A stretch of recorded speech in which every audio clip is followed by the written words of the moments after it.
Ah, la tomate. On entend tellement dire qu'elle n'aurait plus de goût. Et pourtant, on l'aime et on la cuisine sous toutes ses formes. À la mozzarella, à la grecque, à la provençale, pelée, cuite, confite. Bref, c'est la reine de nos assiettes.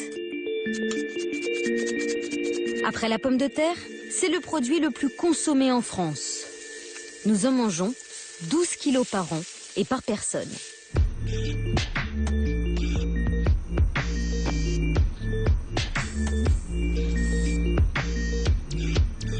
Aujourd'hui, les industriels rivalisent d'ingéniosité pour diversifier l'offre de tomates.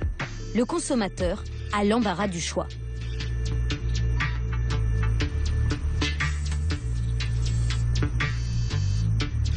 Cœur de bœuf, tomate cerise, noir de Crimée, green zebra, tomate ananas, cœur de pigeon, tomate grappe. Fini, la sempiternelle tomate ronde et rouge.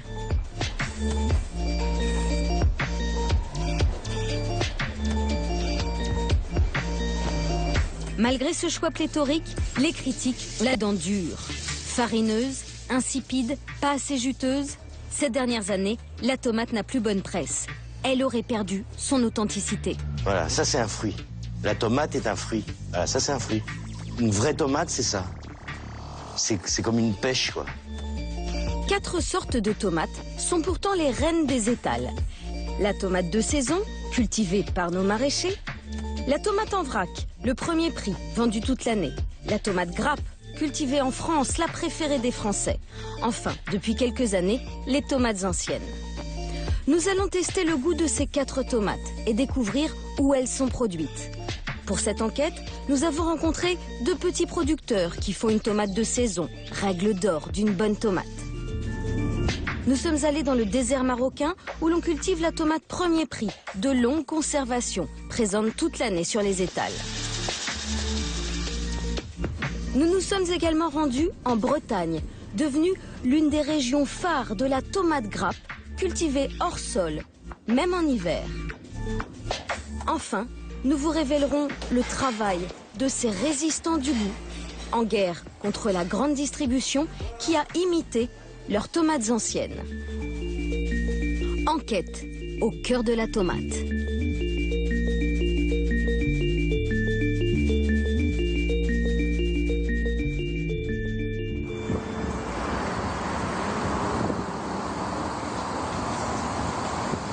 Notre enquête commence avec la tomate de saison.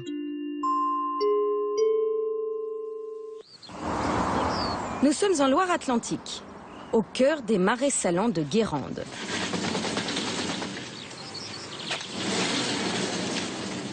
Catherine et Hervé Huitric nous ont ouvert les portes de leur exploitation.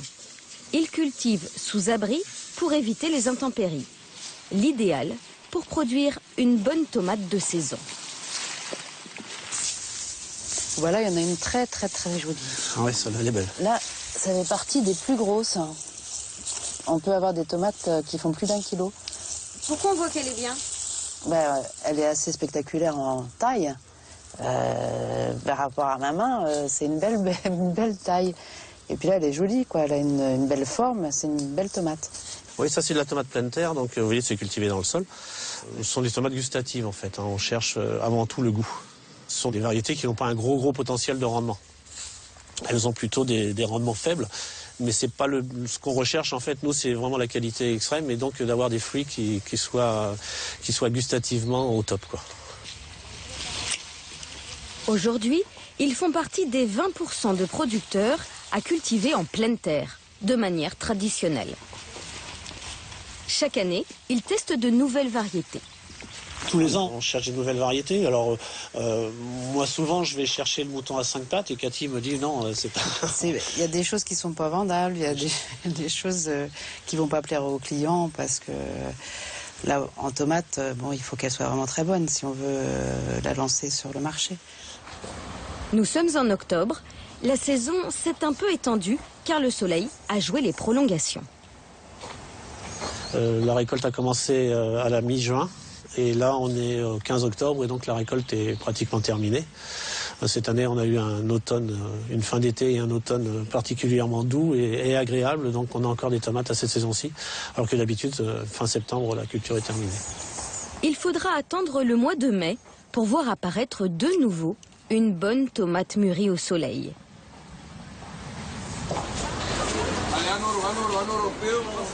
Pourtant, en plein hiver, quand les consommateurs font leurs courses, ils ne voient pas la différence avec la pleine saison. Les tomates sont toujours là. Je mange des tomates tout le temps. J'aime pas quand ils sont pâles comme ça. Quand ils sont bien rouges, j'aime bien. Par exemple, ça c'est bien. Toutes les tomates qu'on trouve, si elles sont très belles, je trouve que la plupart du temps, elles ont pas de goût. C'est des tomates, je sais pas d'où elles viennent, mais bon. Après, il y a peut-être des tomates qui viennent des pays plus lointains, mais bon, je n'achète pas. Et comment tester le goût? Les tomates de saison de Catherine et Hervé Huitric seraient-elles les seules bonnes tomates? Pour le savoir, nous avons voulu découvrir quels produits cuisinent les grands restaurateurs. Dans ce restaurant parisien, 3 étoiles au Michelin, l'excellence est le maître mot.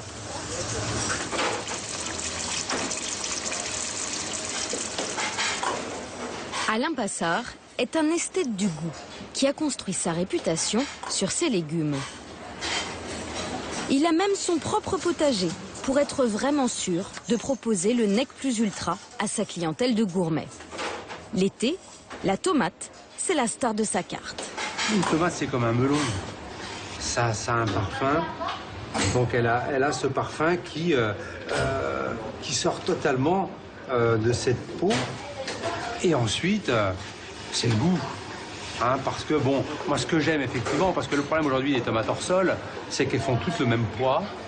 Hein, elles sont toutes parfaites, hein, il n'y a pas une tache, il y a une régularité, elles sont toutes jumelles, quoi. Alors que bon, vous voyez, nos tomates à nous, bon, elles ont des aspects un petit peu discornus, hein, elles sont très irrégulières. Si on regarde ce plateau, vous voyez, donc ce sont des tomates qui ont des formes différentes. Et donc ça, c'est intéressant parce qu'on a laissé la nature faire les choses. Hein, c'est pas une tomate chez nous, que je dise pas de bêtises, je crois que c'est entre 5 mois pour avoir, entre le moment où on va faire le semis, c'est-à-dire à peu près autour de la mi-février, et entre le moment où on va aller cueillir le fruit sur la branche, 15 juillet, si on a eu un bon printemps. Donc c'est 5 mois. Je crois qu'en hors-sol, ils en sont à 50 jours. Qu'est-ce que vous voulez faire? Il n'y a pas photo. Le problème pour vous, c'est qu'elles n'ont pas de goût? C'est pas qu'elles n'ont pas de goût, elles ont un goût. Mais c'est un goût qui me plaît pas. C'est tout. Voilà. Il nous présente l'une de ses spécialités. On va faire un petit carpaccio de tomates, juste avec de l'huile d'olive et de la fleur de sel. Ce sont des variétés anciennes qui ont effectivement un autre goût, quoi, une autre saveur, qui ont des textures différentes, qui ont des parfums différents. Parfois, les gens nous disent ça me rappelle les tomates de mon enfance. Voilà, c'est le plus beau des compliments. Une fois la saison terminée, vous ne trouverez plus une tomate sur sa carte. Pour ce grand chef, manger une tomate hors saison est une incongruité. Passé l'automne, il est donc impossible de manger la bonne tomate de nos grands-mères, cultivée en France de manière traditionnelle. Nous nous sommes rendus au marché de Rungis pour rencontrer un chasseur de saveurs. Tu me la mets en place dans le frigo tomate? Ici, on vend de la tomate toute l'année, qu'importe la saison. Oui, mais là, merci. Merci, là. Mais Alain Cohen va nous dévoiler la différence entre la tomate de saison, très fragile, et une tomate produite toute l'année. 2 tomates qui se ressemblent, mais qui n'ont rien à voir. Et je vais vous montrer, voilà. Donc ça, c'est une tomate industrielle. Voilà ce que c'est. Ça, c'est les tomates qu'on achète, c'est-à-dire c'est... Vous voyez, il y a de la flotte et des graines. C'est tout creux, c'est dur comme du béton. Donc ça, c'est une fausse tomate. Et ça, c'est une tomate normale, une vraie tomate. Voilà, c'est de la chair. Et la peau est millimétrique, on la voit à peine. Là, ici, c'est une carapace, quoi. Enfin, voilà. Donc, on appelle ça du même nom, et c'est du Canada Dry. Ça a la couleur de la tomate, ça a le nom de la tomate, et c'est pas de la tomate. Ça, c'est une tomate. Vous voyez ? Voilà. Ben voilà, c'est les graines qui tombent. C'est une pluie de graines. Et ce qui reste, c'est un squelette. Bon, enfin, moi, ça me fait peur, ça. Les gens laissent leurs tomates au frigo pendant 1 semaine, 2 semaines, 3 semaines. Ça bouge pas et ça les impressionne pas, ça les étonne pas, ça les affole pas. Si vous cueillez une pêche, vous la laissez chez vous, au bout de 3 jours, elle se ramollit, au bout de 5 jours, elle est blette. Et bien, la tomate, c'est pareil. La tomate, quand elle n'est pas bourrée de chimie, c'est un fruit qui se ramollit et qui s'abîme. Les modes de consommation ont changé. Aujourd'hui, on ne fait les courses qu'1 fois par semaine. On veut des produits qui ne s'abîment pas, contrairement aux tomates de saison qui se périment en quelques jours. Il faut donc des tomates qui restent plus de 3 semaines au frigo, sans bouger. Un vrai miracle. Ce miracle, c'est la tomate en vrac. Une tomate dite industrielle, de très longue conservation. Cette tomate rouge et ronde, sans aucun défaut. Pour comprendre comment elle a été élaborée, nous sommes allés à l'INRA, l'Institut national de recherche agronomique.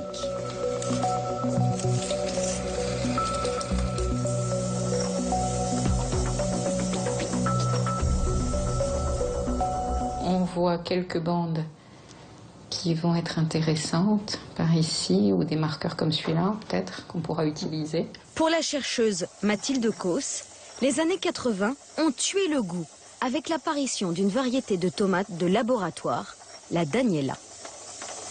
La variété Daniela était la première variété qui utilisait un gène dit de longue conservation. Alors, c'était pas un OGM, mais c'était une variété qui utilisait une mutation naturelle dans ce gène, qui permettait une conservation beaucoup plus longue des fruits. C'est ce qu'on appelle le gène RIN, qui veut dire inhibiteur de maturation en anglais, et qui confère aux fruits une maturation beaucoup plus lente et donc une conservation plus longue. La tomate de supermarché est née. Une tomate dite long life, qui se conserve longtemps et qui est très résistante au choc. Mais Mathilde Causse nous explique que pour rendre les tomates encore plus résistantes, les producteurs ont leur truc. Les fruits sont récoltés quasiment orange clair, de façon à évoluer et à mûrir pendant le voyage et à arriver mûr. Mais on sait, et on a montré que la qualité se développait pas de la même manière quand le fruit était récolté mûr dans votre jardin, ou quand le fruit est récolté finalement beaucoup trop tôt. Là, les arômes vont pas se développer de la même manière, la texture également, l'aspect, le fruit va rester ferme plus longtemps, ce qui est bien pour la grande distribution, ce qui est moins bien pour le consommateur. C'est donc cette tomate, cueillie avant d'être mûre, que le consommateur trouve en grande surface. C'est celle-là, c'est celle-là. Ouais, c'est ça. Donc ça, c'est allé à 1,99. D'accord. En fait, le prix, ça va... Dans ce supermarché, les tomates représentent environ 6% du chiffre d'affaires du rayon primeur, même en hiver. Les consommateurs en réclament tout le temps, qu'importe la saison. La tomate dans un rayon fruits et légumes fait partie des références leaders en matière de volume. Je veux dire, vous avez la pomme de terre et tout de suite derrière, vous avez la tomate. De la même façon qu'aux fruits et légumes, vous allez avoir la banane et la pomme. Ça fait partie, je dirais, des habitudes de consommation des Français toute l'année. 75% des tomates sont vendues en grande surface. La grande distribution impose ses normes. Mais cette tomate a-t-elle du goût ? On essaye quand même de veiller à ce que le produit ait quand même un minimum de saveur. La tomate a peut-être beaucoup souffert, sa qualité gustative a peut-être beaucoup souffert, je dirais, des nouvelles habitudes de consommation des consommateurs, c'est-à-dire des produits toute l'année, des produits comme celui-ci qui est parfait, qui est immaculé. Il faut savoir aussi que le libre-service, c'est super, mais en matière de qualité, ça peut aussi avoir des conséquences. Un produit qui est laissé seul là dans sa cagette, il va falloir qu'il subisse, je dirais, les assauts répétés des pouces des consommateurs. Donc, il faut qu'il soit encore présentable à la fin de la journée, parce que ensuite, dans un magasin, si vous voulez, si le taux de casse, c'est ce qu'on jette à la fin de la journée, est trop important, l'équilibre financier d'un rayon comme celui-ci est entamé. Donc il faut que le fruit se défende tout seul. Le premier critère de vente n'est donc pas le goût, mais bien l'apparence des tomates. Bon rayon, beau produit. En plus d'être belles, elles se conservent longtemps. Elles voyagent bien, sans s'abîmer. Le produit rêvé pour l'export. Ça tombe bien, car la tomate en vrac a été délocalisée loin de nos frontières. On la trouve à Agadir, au Maroc. En s'éloignant des côtes, on découvre des serres à perte de vue.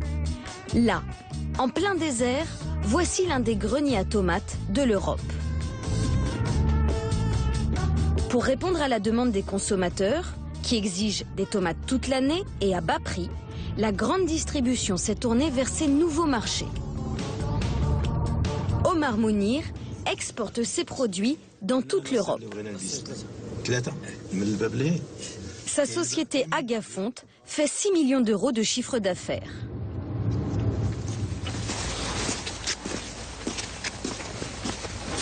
Vous allez venir me suivre. Allez-y. Ça, c'est pour éviter l'entrée des insectes, des moustiques, surtout la mouche. Nous sommes en janvier et pour lui, la saison bat son plein. Au Maroc, maintenant, c'est le cœur de la saison, si vous voulez. On a commencé fin octobre et la campagne où nous travaillons, c'est d'octobre jusqu'au mois de mai. Ces tomates bon marché seront vendues en France de 90 centimes à 1,50 € le kilo. C'est le premier prix. Le Maroc rivalise désormais avec les géants espagnols et hollandais. Grâce à ces tomates de longue conservation dites long life, il exporte d'octobre à mai. Toutes les variétés qu'on fait ici, c'est des variétés long life, qui sont fermes et qui résistent au transport. Et cette tomate-là, c'est une tomate qui est presque naturelle et qu'on peut manger même ici et on n'a aucun problème. Il est charnu. Ces tomates presque naturelles partent à 80% à l'export, vers la France d'abord, mais aussi la Hongrie, la Tchéquie, la Roumanie ou encore la Russie. Et chaque client a sa couleur de tomate en fonction de la distance. Ça, c'est une tomate qui est trop rouge et qui ne peut pas supporter le transport. C'est une tomate qui va partir directement au marché local. La coloration est dépassée. Si on veut exporter sur la Russie, par exemple, on doit l'exporter à la coloration 4. C'est-à-dire ? C'est-à-dire ça. Plus le marché est loin, comme la Russie, on récolte comme ça. Pour l'Europe, c'est à peu près la couleur rose. Le client te dit de l'autre côté, tu me fais une tomate coloration 4, coloration 5, coloration 6, coloration 7, coloration 8, comme chez le coiffeur. Dans son usine de conditionnement, M. Mounir prépare ses tomates pour l'export. Il ne tolère aucun défaut. Ces tomates sont triées pour avoir toutes le même calibre. Et elles sont jetées à la moindre cicatrice. Ici, c'est le dernier triage. Le dernier triage où tout ce qui n'est pas en conformité avec le produit à exporter, il est éliminé. Un problème de coloration comme ça. Mais il n'y a rien ? Non, il y a cette tache-là. C'est des problèmes causés par le changement de climat, l'humidité, beaucoup d'humidité. Et ça, votre client, il en veut pas? Non, pas du tout. Ça, c'est pas un bon produit. Il ne faut pas l'envoyer. Omar Mounir, fils d'agriculteur traditionnel, s'est adapté aux exigences de la grande distribution. Il est fier de répondre parfaitement au cahier des charges de ses clients. Normalement, il peut résister celle-là jusqu'à 25 jours. 25 jours après la cueillette.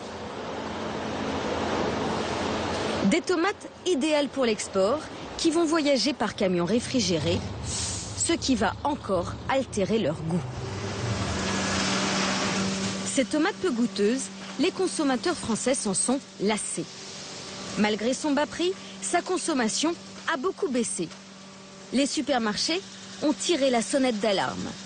Les producteurs vont alors développer une tomate de meilleure qualité.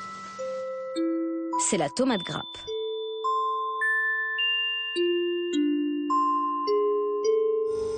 Dans les années 90, les producteurs ont demandé aux semenciers des tomates à haut rendement avec une meilleure qualité gustative. Tiens, vas-y, tends-moi ton assiette. La tomate grappe made in France. La Bretagne s'est lancée dans cette production de tomates grappe. Cette région, au climat doux, adapté à la tomate, est devenue l'un des leaders sur ce secteur. Elle produit 140 000 tonnes de tomates par an. Loïc Conan a fait un lourd investissement pour produire ces tomates grappes à haut rendement. On va mettre la sécurité.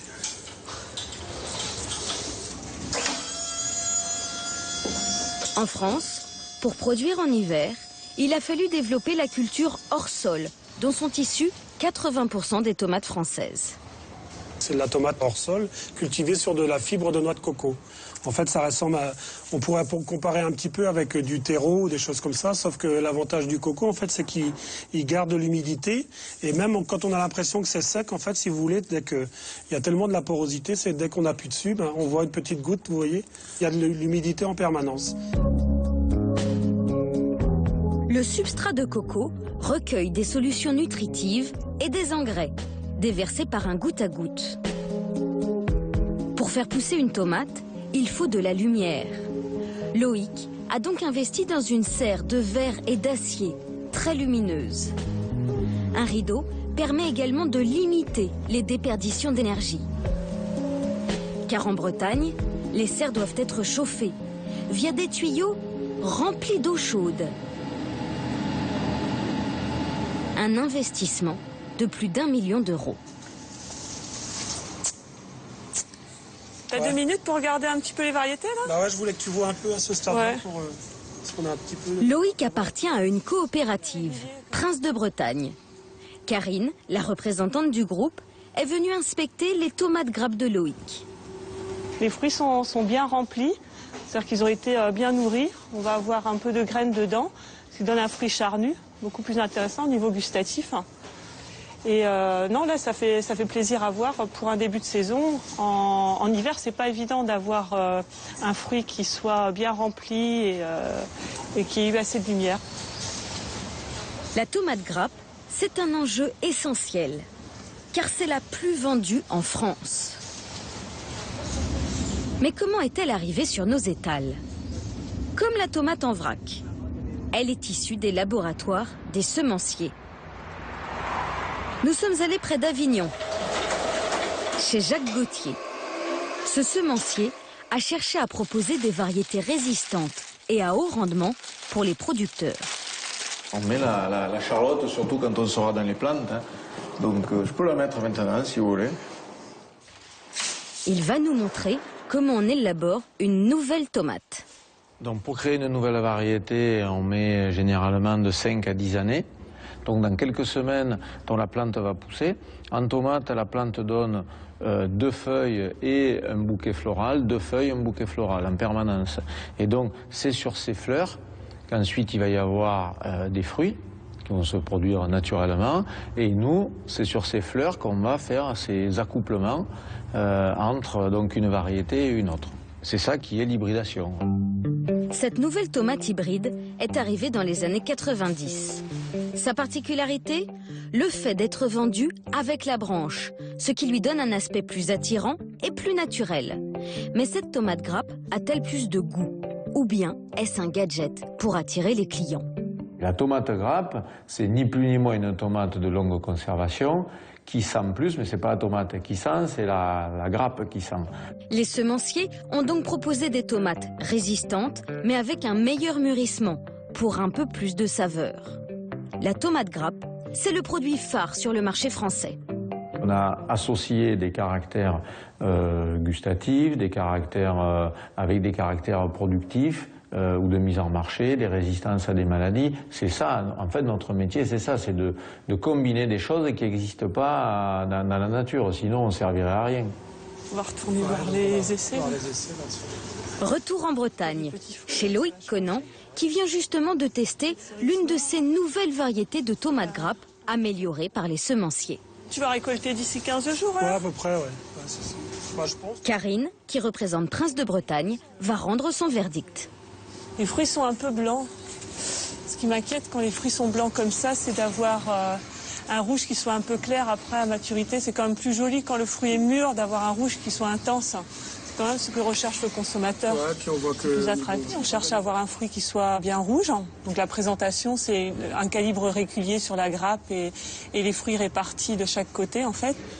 Une espèce de présentation, ce qu'on appelle une présentation arête de poisson. Et on va aussi regarder les critères gustatifs. Alors, pas spécifiquement sur les grappes, mais sur d'autres segments comme les petits fruits, les tomates cerises ou les tomates anciennes, où là quand même le consommateur est en droit d'attendre un plus gustatif. Parce que là, il n'est pas en droit d'attendre un plus gustatif là-dessus? Là, il est en droit d'attendre un plus gustatif, mais on sait aussi qu'il est en attente d'un prix qui soit compétitif, et c'est pas toujours évident de relier l'ensemble. Les tomates grappes ne doivent pas dépasser 3 € le kilo. Les tomates cerises dont parle Karine sont des tomates plaisir. Ce sont de mini tomates grappes, sucrées, acides et croquantes, beaucoup plus chères à produire. Sur ce secteur, les grandes marques rivalisent d'idées. Karine vient d'ailleurs découvrir une nouvelle tomate cerise en forme de poire. Surtout que là, sur la cerise jaune, normalement, tu as une forme qui est un petit peu poire. Ça pourrait être quelque chose qui nous donne un résultat satisfaisant. Elle ne doit pas être très mauvaise parce qu'en fait, on voit que la fécondation est bonne. Les fleurs sont très marquées, donc les bourdons, ils aiment bien le avoir sucré. du gustatif dessus. Ouais, faudra voir quand c'est mûr et puis si on n'a pas trop de problèmes d'éclatement, quand on va arriver en pleine saison. Bah là, on voit bien sur des bouquets comme ça. Ah ouais, ça y est, là, tu as la forme poire, là. Ouais. Cette coopérative cherche ainsi à segmenter le marché pour cibler au mieux le goût des consommateurs. À nous aussi d'essayer, en termes de communication, de plus lier cette tomate-là à la marque. Donc de faire des efforts en termes de présentation, en termes de communication. Les coopératives misent sur la marque qu'ils tentent de mettre en valeur. Car ces tomates sont vendues à grand renfort de marketing. La recette ? Innover chaque année et mettre à la mode ces nouvelles tomates. Tomates cerises jaunes, cœur de pigeon, mini San Marzano. Le but, créer une nouvelle saveur pour de nouveaux consommateurs.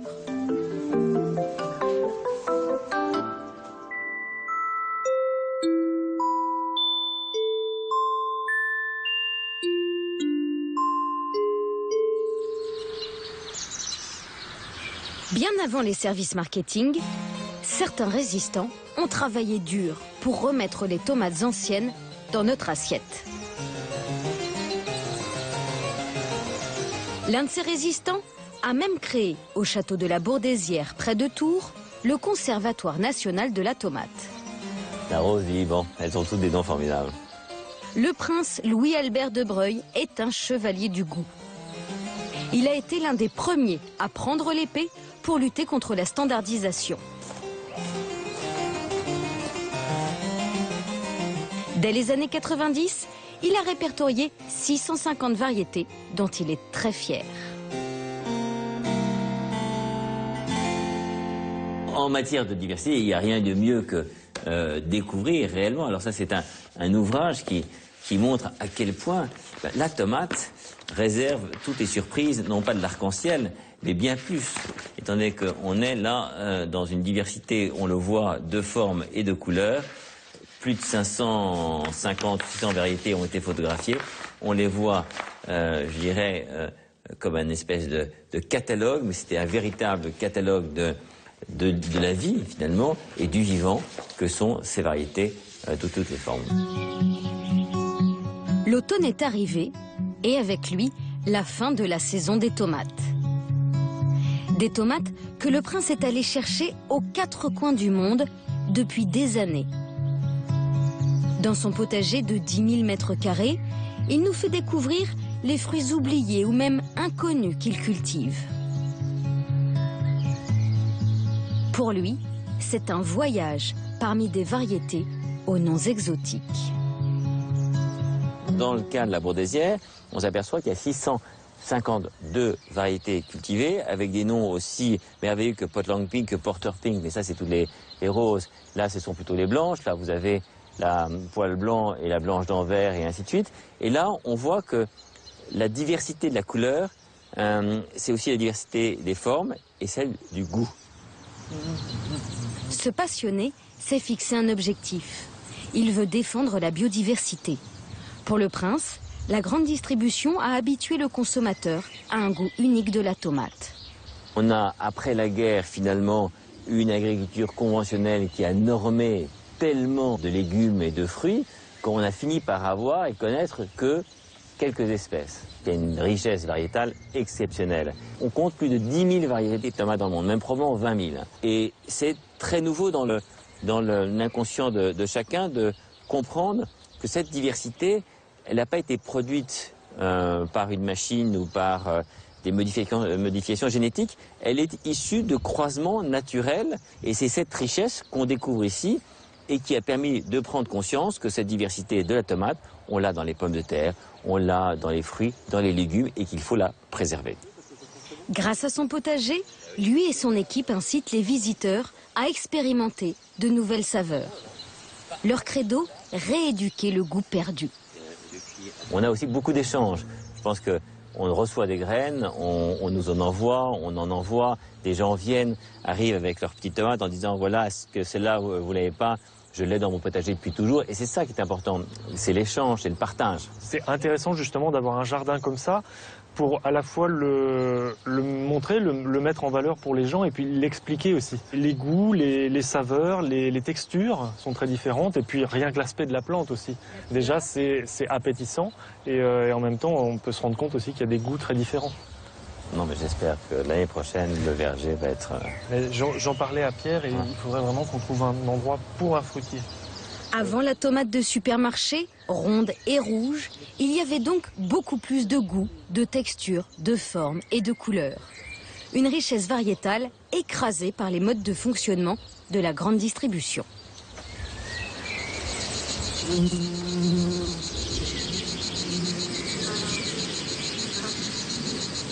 Le domaine des Olivades, près de Toulon, est connu de tous les amateurs de bons légumes. Cette exploitation locale est la première AMAP créée en France. Une association réunissant des consommateurs qui viennent directement se servir chez un producteur, Daniel Villon. Eh bien, la dame est en train de faire son panier, gentiment, en suivant les consignes qui sont indiquées sur le tableau. Eh bien là, j'en suis au numéro de la botte de navet. Donc je prends une botte de navet, x3. Oui, il y a 3 navets dans la botte. Ah oui, donc c'est bien ça, il y a 3 navets dans la botte. Oui. Et je remplis mon petit panier. Un système de production radicalement différent qui le rend indépendant des centrales d'achat. Ce puriste du goût a pourtant longtemps vendu ses tomates à la grande distribution. Mais un jour, il a dit stop. J'ai commercialisé des tomates à la grande distribution. Si ce n'est qu'en 1991, toutes les anciennes ont dit les tomates de plein champ, on n'en veut plus. Parce qu'elles ne sont pas toutes pareilles, parce qu'elles ne sont pas assez fermes, parce qu'elles avaient des défauts. Nous, on veut que de la tomate produite hors sol. Donc, ils m'ont demandé de produire des tomates hors sol. Moi, je leur ai dit non. Je ne produirai pas de tomates hors sol. Moi, en été, je produis de la tomate qui pousse dehors et qui est bonne à manger. Ce paysan, comme il aime qu'on l'appelle, a abandonné la tomate de supermarché pour se focaliser sur les tomates anciennes. Nous sommes début mars, le moment du semis de ces tomates. Car pour lui, le b.a.-ba, c'est de suivre la saison. Ces petits plants sont mis en terre pour être récoltés dans 3 mois, en mai. Son idée, retrouver les vraies tomates de nos grands-mères, cultivées avec de bonnes vieilles recettes. La préparation du sol, c'est du sang séché, cornes broyées, de la vinasse de betterave et tourteaux de ricin, de la vigne et puis de l'olivier. Il y a tout ça là-dedans? Oui, c'est un mélange équilibré qui permet de nourrir le sol et de donner à la plante, à partir de là, tous les éléments fertilisants dont elle a besoin pendant tout le temps de sa croissance. L'objectif étant, non pas le rendement, mais la qualité gustative de ce que l'on produit. Je suis producteur de nourriture, je ne suis pas producteur de marchandises qui nourrissent un marché. Les tomates de Monsieur Vuillon ont une durée de vie de seulement 4 jours entre la récolte et l'assiette. Avec lui, pas d'impératif de conservation. Mon premier critère, moi, d'une variété, c'est d'abord son goût. Si elle est très très belle, mais qu'elle n'a pas de goût, ça ne m'intéresse pas. J'ai trouvé il y a 2 ans une tomate bleue, qui était très très très belle. Vraiment une couleur tout à fait étonnante, mais tout à fait quelconque au niveau gustatif, quoi. Donc ça ne m'intéresse pas. Tu prends une variété... Pour retrouver le goût, il a contribué à faire revivre les tomates anciennes, comme la cœur de bœuf, la plus connue de toutes. Des tomates d'autrefois, aujourd'hui imitées par les gros producteurs, de façon inacceptable selon lui. Le problème qu'on a aujourd'hui, c'est que on a imité ces tomates-là par des tomates qui sont des tomates modernes, qui ont les caractéristiques des tomates modernes, mais qui ressemblent aux tomates anciennes. Et là, on n'y comprend plus rien. Tant que les industriels de la tomate faisaient cette tomate industrielle qu'on voyait dans tous les supermarchés, bon, il n'y avait pas de problème. Mais à partir du moment où ils se sont mis à faire celle-là, c'est-à-dire de la contrefaçon, parce qu'ils font vraiment de la contrefaçon, là, on n'est plus d'accord. La guerre de la tomate ancienne a commencé. Il est temps d'informer les consommateurs qui ne s'y retrouvent plus. Notre produit, donc, se noie dans cette masse de production qui sont des productions industrielles, qui est produit hors sol, avec des tomates qui ont été croisées, des tomates anciennes qui ont été croisées avec des tomates modernes. Donc, elle a les caractéristiques des tomates modernes en tant que résistance et en tant que productivité, mais qui n'ont rien à voir au niveau gustatif avec des tomates anciennes faites en pleine terre dans ces conditions-là. C'est la guerre des petits producteurs contre les gros, David contre Goliath. Car Daniel Vuillon avait développé cette niche pour les amoureux du goût. Il voit aujourd'hui son travail menacé par la tomate industrielle. Depuis peu, la grande distribution s'est précipitée sur ce filon juteux. Elle a envahi le marché de la tomate ancienne.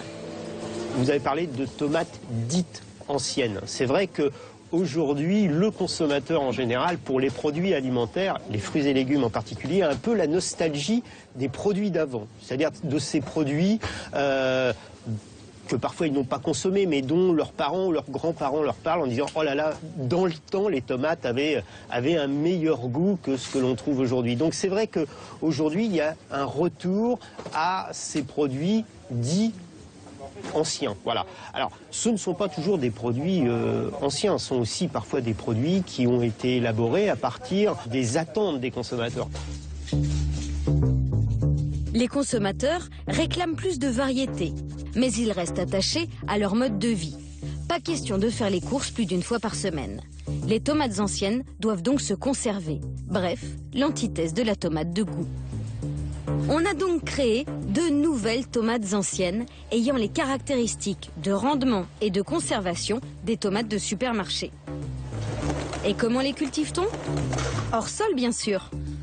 Donc nous voilà dans une serre de tomates dans la région parisienne qui produit de la tomate une grande partie de l'année. Nous sommes ici fin mars et débutent les premières récoltes de tomates. La particularité de cette exploitation, c'est qu'on y produit des variétés qui sont issues des variétés anciennes et qui ont été adaptées pour pouvoir correspondre au marché d'aujourd'hui. Donc voici une variante de la cœur de bœuf, qui est une typologie Albenga, qui est également issue d'une génétique cœur de bœuf, mais qui est avec une variante de forme, de couleur et de goût. Dans les supermarchés, on l'achète sous le nom de cœur de bœuf. Mais cette tomate Albenga, vous l'aurez compris, n'en est qu'une très lointaine cousine. Quand est-ce que tu récoltes, Bastien? Ça, demain. Demain, ça va être cueilli et puis... Bastien Devos est membre de l'association Tomates de France. Grâce à ces nouvelles variétés, il a réussi à produire à haut rendement un produit de qualité, semblable à l'œil aux vraies tomates anciennes. Ici, pas de gènes de longue conservation qui empêchent le mûrissement du fruit. Laurent, une rose de Berne. Une rose de Berne, voilà. On ne veut pas de gènering pour le goût, justement. Si on a du gènering, on va perdre le côté gustatif de la chose. Et aujourd'hui, nous, Tomates de France, on veut se redorer le blason. Il nous faut absolument des tomates de goût. Autrement, c'est pas possible, on va dégoûter une nouvelle fois la ménagère. Nos consommateurs, c'est eux qui commandent, c'est pas le producteur. Voilà. Bastien Devos respecte les règles imposées par la grande distribution en proposant des produits plus diversifiés, et ce, dès le mois de mars. C'est déjà à l'époque où on est, ça, c'est pas mal de goût. Ouais. Mais certains grands groupes hollandais ou espagnols n'ont pas les scrupules de Bastien Devos. Ils n'hésitent pas à ajouter des gènes de résistance à leurs tomates anciennes, quitte à altérer son goût. Le risque n'est-il pas une fois encore de voir les consommateurs se détourner de la tomate? C'est ce que déplore Alain Cohen, le chasseur de saveurs. Il se bat pour une meilleure information sur le produit afin de défendre la production artisanale. Je sais bien qu'on a besoin aussi de pouvoir faire manger des tomates toute l'année à tout le monde, à pas trop cher, pour en mettre 3 tranches dans la salade. C'est autre chose, c'est une autre utilisation. Mais par contre, pour que survivent les vrais fruits, les vraies tomates, il faut qu'on fasse le distinguo entre la tomate en saison, le fruit de saison, et le reste de la production agricole qui est un peu plus industrielle. Est-ce qu'on trouve ça aussi sur les étals des marchés? Sur les marchés, bien sûr. Bien sûr, parce que beaucoup de gens qui font les marchés viennent à Rungis s'approvisionner. Et là encore, les gens souvent ils se disent ah ben non, moi j'achète. J'achète au marché. Ben oui, mais c'est la même chose que dans les grandes surfaces. Ouais. C'est les mêmes produits, bien sûr. Sauf qu'au marché, on a à côté de ces plateaux de produits industrialisés, il y a des maraîchers qui viennent eux-mêmes vendre leur production. Selon Alain Cohen, il est important de faire la différence entre produits hors sol et produits de saison. Mais avec l'arrivée de ces tomates anciennes de supermarché, le consommateur est perdu. Consciente du problème, la répression des fraudes a décidé d'agir. On a laissé à tous les professionnels, les semenciers, les producteurs, les revendeurs, tous les stades du circuit de distribution, on leur l'a laissé, ça va faire maintenant bientôt 1 an, le temps de travailler sur le code des usages et pour pouvoir y intégrer toutes ces variétés hybrides qu'ils ont créées ou qu'ils font créer pour segmenter leur marché. Cependant, il faut que ça soit fait de manière loyale. On trouve beaucoup d'infractions, on voit des tomates cœur de bœuf partout et on a pu prouver que ça n'était pas vrai. Maintenant, ce qu'on leur dit, c'est qu'on va recommencer nos contrôles et qu'à chaque fois qu'on trouvera une tomate cœur de bœuf qui n'en est pas une, et on peut le prouver facilement, eh bien on mettra un procès verbal. Parce qu'il y a une tromperie du consommateur et ça n'est pas normal. Nous retrouvons Catherine et Hervé Huitric à Guérande, en Loire-Atlantique. Aujourd'hui, il y a du beau soleil.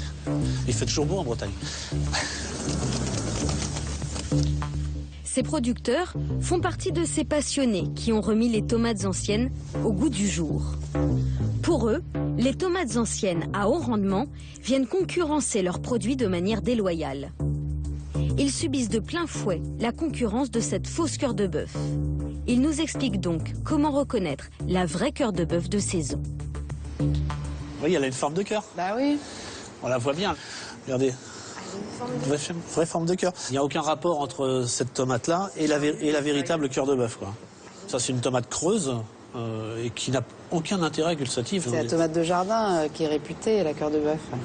Alors que bon, celle-là n'a rien à voir. Donc c'est un coup marketing, on l'a baptisé comme ça, mais ça n'a absolument aucune réalité. Vous voyez un peu? Et l'autre? Oui, elle est dure. Et l'autre, ben, c'est ça. Et elle peut être farineuse, en goût. C'est-à-dire que ce produit-là, l'appelé cœur de bœuf, c'est de la supercherie. Donc le client, enfin le consommateur final, il est trompé parce qu'on n'est pas du tout sur de la cœur de bœuf, on est sur une variété qui n'a aucun intérêt gustatif. Mais de manière générale, comment bien choisir les tomates anciennes? Donnez-nous les petits trucs. Bah, l'irrégularité, elles sont pas du tout régulières, elles sont pas rondes, elles ont toutes des formes différentes. Ça peut être une différence de texture souvent, hein, puisque en fait les vraies anciennes se conservent moins bien que les nouvelles anciennes. Et donc tout ça c'est un des critères en fait. Hein. Quand on vend un produit tel que celui-là, sa durée de conservation elle est très très courte. Elle mûrit beaucoup. Elle mûrit très très vite. Et les gens n'aiment pas quand les tomates sont un petit peu molles, donc c'est plus dur à vendre. Mais elles sont très bonnes même si elles sont très mûres. Hein. Mmh. Parmi leurs acheteurs, Alain Cohen, le primeur de Rungis. Salut les artistes. Bonjour. C'est un machin. Oui. Bonjour. Ça va? Il vient s'approvisionner pour fournir les grands restaurateurs. Ici, il trouve le nectar de la tomate. Voilà, donc demain, je vais voir un client de la région qui vient d'ouvrir, qui est un restaurant d'exception. Et comme c'est mon premier rendez-vous demain, je vais lui amener des produits qu'il n'a jamais vus ou qu'il voit rarissimement. Ça, c'est une tomate extraordinaire, la Green. S'il est conscient que tout le monde ne peut s'offrir des tomates à 6 € le kilo, il veut que les consommateurs achètent en connaissance de cause. Les vraies tomates, comme ce que les huîtriques produisent, sur un hectare, on produit 80 tonnes de tomates. 90 tonnes, 100 tonnes quand on est très doué. Les tomates industrielles, sur un hectare, au lieu de 80 tonnes, on peut produire 500 tonnes, 600 tonnes, 700 tonnes. Mais ça fait pas le même goût. Ben, c'est pas le même produit. Alors ça, c'est une variété absolument incroyable. Incroyable que plus personne s'emmerde à faire parce qu'elle est pas très productive, elle est très fragile. C'est pour ça que je dis c'est des zélotes, c'est des résistants, eux. Eux, c'est des dingues. Je sais pas pourquoi ils continuent à faire leur métier, tu vois. Celle-là, tu la connais pas, là, ça c'est... Ça ressemble à de l'andine, c'est de l'andine jaune, oui, non? Oui, c'est l'andine ananas. Andine ananas? Ah bah ça, je connais pas, ça. Et il vous reste de l'ananas ou c'est fini? Oui, il en reste un petit peu. Ah ouais. Il y en a une là, si tu veux. C'est pas un hybride, c'est pas une tomate mélangée avec de l'ananas, hein. C'est à cause de la couleur. Voilà.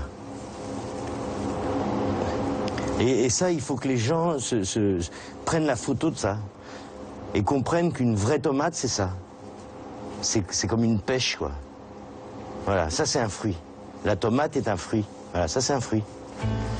Une peau très fine, un squelette inexistant, une chair souple et savoureuse. Pas de doute, il y a bien une différence et ça se voit à l'œil nu. Si le consommateur veut retrouver le vrai goût de la tomate, il y a des règles à suivre. Des fruits de saison, cueillis mûrs, jamais mis au frigo, produits par un bon maraîcher. La règle d'or pour déguster une tomate d'excellence. Et pour le reste de l'année, les gros producteurs poursuivent leurs efforts pour améliorer le goût et proposer la tomate de tous les jours.